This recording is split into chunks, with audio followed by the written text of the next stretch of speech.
Gusto mo bang maging pulis? Bago ka sumabak sa interview, tandaan mo itong 5 letra. P-R-I-D-E. Pride. Dito pa lang makikita na kung gaano ka kahanda at kung gaano kalalim ang dahilan mo para maglingkod sa bayan. Ako po si Police Master Sergeant Robert Abella Jr., isang alagad ng batas na may ilang taon na ring karanasan sa serbisyo.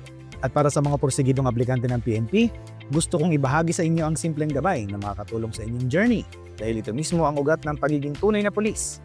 Ang kailangan mo lang tandaan ay pride, personal information, relevant background, interest and inspiration, dedication and strength, at expression of gratitude and commitment.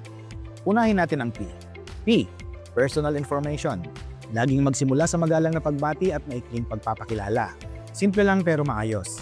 Kasi unang impression, malaking bagay. Halimbawa, magandang araw po. Ako po si Robert Abella Jr., 23 years old, tubong Davao City, at isa pong criminology graduate. Hindi kailangang mahaba, basta malinaw, magalang, at may kumpiyansa. R. Relevant background. Ikwento mo ang mga pinag-aralan, training o karanasan mo na may kinalaman sa public service. Kung may ROTC ka, volunteer work, o barangay involvement, isama mo.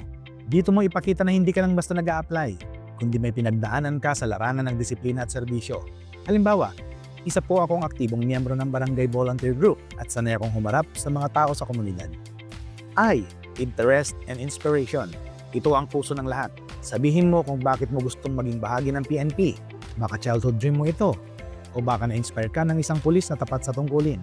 Pero higit sa lahat, iparamdam mo na sa puso mo talaga ang paglilingkod. Halimbawa, bata pa lang po ako, pangarap ko ng maging pulis. Na-inspire ako ng tatay kong dating tanod at gusto kong ipagpatuloy ang kanyang halimbawa ng tapat na serbisyo. D. Dedication and strength. Dito mo ipakita kung ano ang kaya mong i-offer. Hindi lang basta pisikal na lakas, kundi disiplina, determinasyon at puso. Sabihin mo kung gaano ka kahanda sa hirap ng training at responsibilidad ng pagiging alagad ng batas. Halimbawa, isa po akong disiplinado at goal-oriented na tao. Handa po akong magtiis, matuto at magsakripisyo alang-alang sa bayan. Ang pulis, hindi lang may lakas, dapat may paninindigan. E. Expression of gratitude and commitment. At syempre, tapusin mo sa pasasalamat at pangako ng tapat na serbisyo. Ito ang huling impresyon na maiiwan sa interviewer. Halimbawa, maraming salamat po sa pagkakataon. Kung ako po ang nabibigyan ng tsansa, ipapangako kong magiging tapat, disiplinado at makataong alagad ng batas. Ang ganitong pananalita, simple pero may bigat dahil galing sa puso. Mga kapatid, tandaan ninyo, hindi lang diploma o lakas ng katawan ang hinahanap sa PNP. Ang tunay na batayan ay karakter, disiplina at malasakit sa kapwa. Magsanay, maghanda at higit sa lahat, alagaan ang integridad mo. Dahil sa uniforming yan, hindi lang pangalan mo ang dala mo, kundi dangal ng buong organisasyon. Kapag may pride ka sa pagiging aplikante, mas handa kang maging tunay na tagapagtanggol ng bayan.